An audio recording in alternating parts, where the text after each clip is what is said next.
La ciudad es un mundo. Un pueblo, una ciudad, es un mundo condensado, es un espacio abigarrado y denso, un punto que puede llenar toda una inmensidad.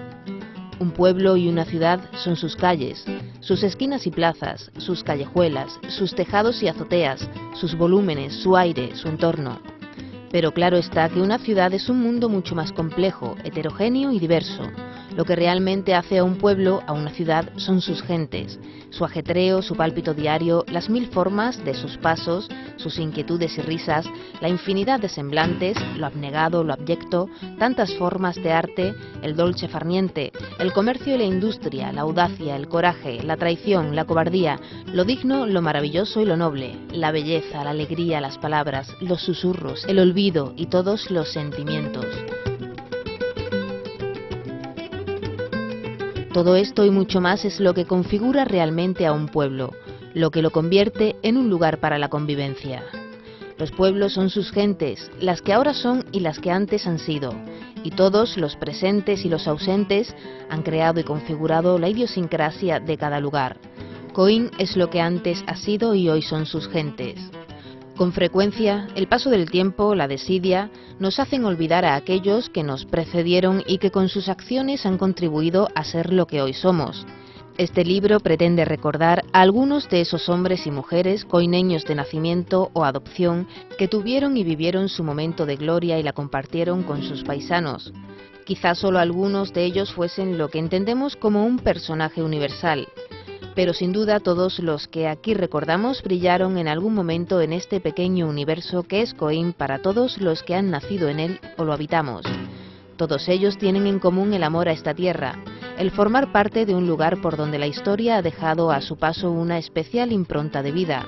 Para todos ellos Coín es apoyo y referencia, es tránsito y destino a un tiempo, es el lugar al que volver la mirada en los días de angustia y desconcierto y sentir la caricia de un hermoso recuerdo.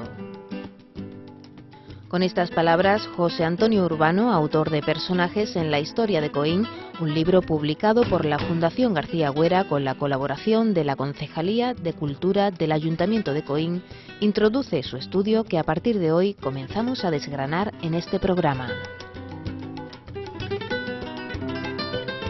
Personajes en la historia de Coín yo creo que era un libro necesario.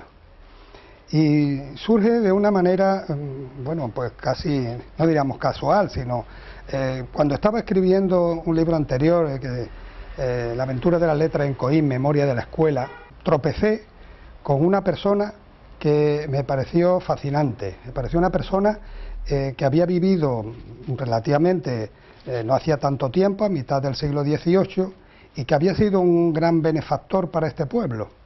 Había hecho cosas realmente digna de admiración. Don Bartolomé Jiménez de Mendoza, que así se llamaba este benefactor.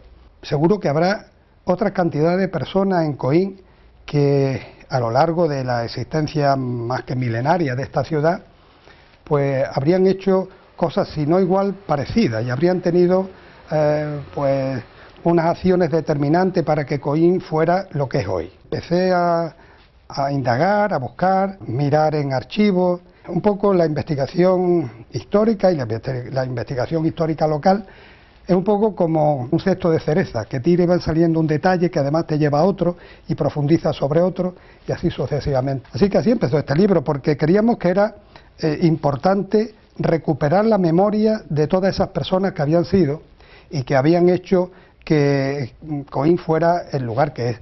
Hombre, lo lamentable de este libro para mí es que solo aparecen dos mujeres.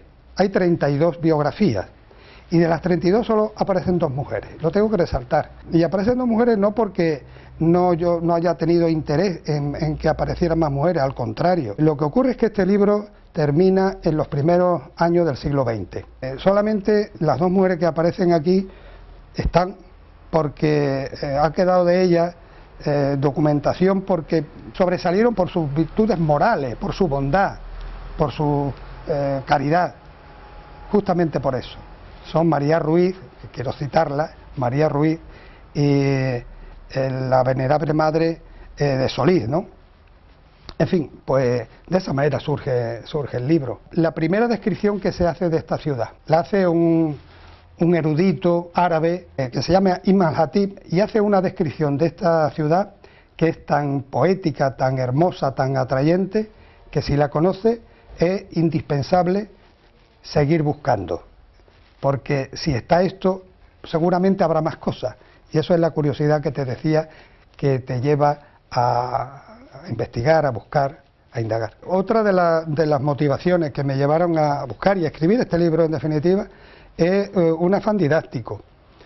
Yo soy maestro y durante muchos años he ejercido mi magisterio en Coín, de lo cual me siento feliz y orgulloso, ¿no? Porque yo, como tantas otras personas, pienso que lo que mejor se conoce es lo que más se quiere y más se respeta. Y probablemente si los jóvenes y los menos jóvenes de esta ciudad, cuando lean este libro y conozcan la cantidad de personas que se han distinguido por el amor a esta tierra, todos ellos tienen en común eso, el amor a esta tierra, y eso es importante hacérselo ver a todos los habitantes de esta ciudad y especialmente a los más jóvenes, para que vean en estos personajes quizás la posibilidad de imitar alguna de sus facetas. Y una de esas personas que no estuvo mucho tiempo en Coín, pero sí el tiempo suficiente para conocerla y admirarla, fue un personaje que vivió en el reino nazarí, que si te parece podríamos empezar leyendo ese poema que también describe esta ciudad en ese momento y que por eso la hicieron soñada a muchos de sus habitantes de esa época. Coín, jardines y estanques. La excelencia de sus frutas están por encima de toda ponderación. Sus edificios son como Jaguarnat y Sadir. Es como una amplísima mesa llena de exquisitos manjares. Las piedras de sus molinos ruedan constantemente y los árboles son tan espesos que sus ramas se enlazan en estrecho abrazo. Sopla allí una suave brisa. En fin, la fama de esta ciudad se pregona por el mundo como ondea a todo viento un estandarte. En fin, con esta descripción, ¿cómo no considerar un personaje de la historia de Coín a Ibn al-Hatib, que es la primera persona que sepamos, que conozcamos, que describe el Dascuán de la época de una manera tan gráfica, tan poética, tan bella, ¿no? Pues a partir de ahí empezamos a, no sé, este hombre Ibn al-Hatib es uno de los personajes más relevantes del reino nazarí de Granada, que además fue quizás la época más esplendorosa de toda la dominación árabe en Al-Ándalus.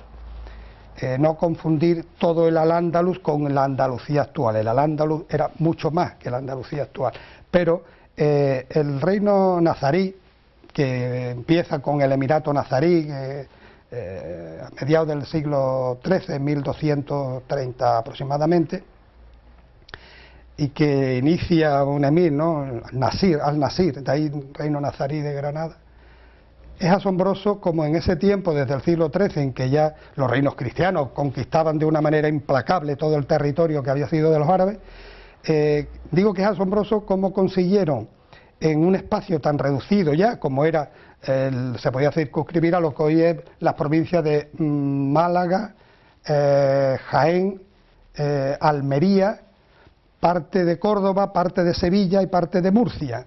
Bueno, pues ese espacio con esa enorme frontera tuvieron la habilidad los gobernantes nazaríes de mantenerse durante 260 años, ¿no?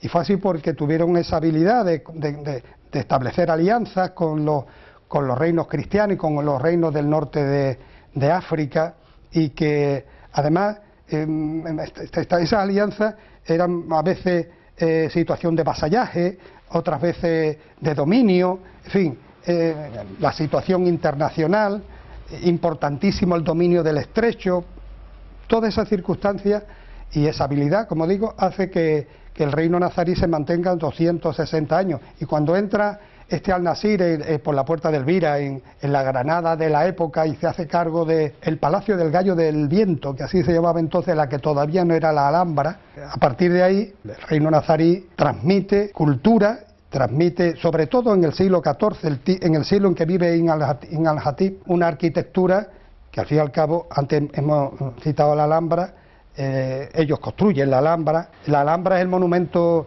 más visitado de España y uno de los más mirados del mundo. Bueno, pues se hizo en ese tiempo inestable, como fue todo el tiempo del reino nazarí de Granada, y una de las personas que contribuyeron de una manera decisiva al esplendor de ese Al-Ándalus fue Ibn al-Hatib. Ibn al-Hatib es un personaje fascinante. Era un poeta, además de un jurista, un médico, en fin, era un personaje que fue decisivo en la historia del siglo XIV. Fíjate si era tal que Ibn al-Hatib, que nació en Loja, con solo 28 años, o 27, 28 años, el rey Yusuf I de la dinastía nazarita lo tiene a su lado como su principal consejero, llega a ser visir, y después con su padre, Mohamed V, pues alcanzan las cotas más altas del poder, de la fama, del dinero. Por eso termina siendo muy odiado y por eso termina de una manera trágica, como fue su muerte, ¿no? Hamed el Zegrí fue un malagueño ejemplar que defendió su ciudad con valentía y amor. No capituló cuando el rey Fernando el Católico le preguntó ¿cómo persististeis en una defensa que se sabía inútil? Hamed, orgulloso y noble, contestó: juré al tomar el cargo la obligación de morir o ser preso defendiendo su ley y la ciudad y la honra de quien me la entregó, y que si fallaran ayudadores quisiera más morir peleando que ser preso no defendiendo la ciudad. Poco tiempo después fue ejecutado. Antes también se encargó de la defensa de Coín. Hamed el Zegrí, su nombre, el Zegrí, al-Sagrí, significa el fronterizo. El fronterizo porque había nacido en los arenales de África, pero muy pronto se traslada a Al-Ándalus. Siempre se distinguió por la fuerza en la batalla, fue un guerrero. Hamed el Zegrí se podía comparar en los reinos cristianos de mucho antes con la hazaña y la fuerza y la valentía y la honorabilidad del Cid Campeador, solamente que con dos momentos históricos tan distintos. El Cid Campeador sería un guerrero vencedor y Hamed el Zegrí sería un guerrero perdedor. Participa en cantidad de hechos de guerra, ¿no? Incluso tiene la misión de gobernar algunos espacios tan emblemáticos y tan distinguidos, ¿no? En ese tiempo del siglo XV, como fue la ciudad de Ronda, ¿no? Que era una ciudad de una importancia capital para los nazaritas, para los árabes. Siempre pequeñas victorias que terminaban en grandes derrotas, y ceder terreno, por muchos motivos.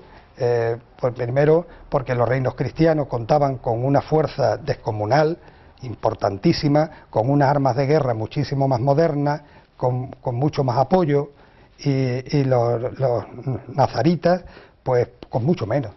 Pues a pesar de eso, Hamed el Zegrí, en el año 1485, cuando los reyes católicos tienen decidido el final de la ocupación árabe en Al-Ándalus, en España, lógicamente ponen cerco a Coín y Cártama para evitar que la posterior toma de Málaga pudiese haber allí una retirada de los habitantes de esa ciudad hacia esta zona, ¿no?, tan próspera como era todo el Valle del Guadalhorce. Por eso, en fin, como estrategas deciden conquistar primero Coín y le ponen cerco a Coín. Bien, cuando Hamed el Zegrí sabe de esto, se dirige con unos guerreros que eran realmente arrojados y de una reputación enorme en las artes de guerra, como eran los gomeres. Se dirige a Monda y en el castillo de Monda reúne un pequeño ejército con sus gomeres y otras personas que se aprestan a defender lo que entonces era la enorme, importante y decisiva villa de Coín.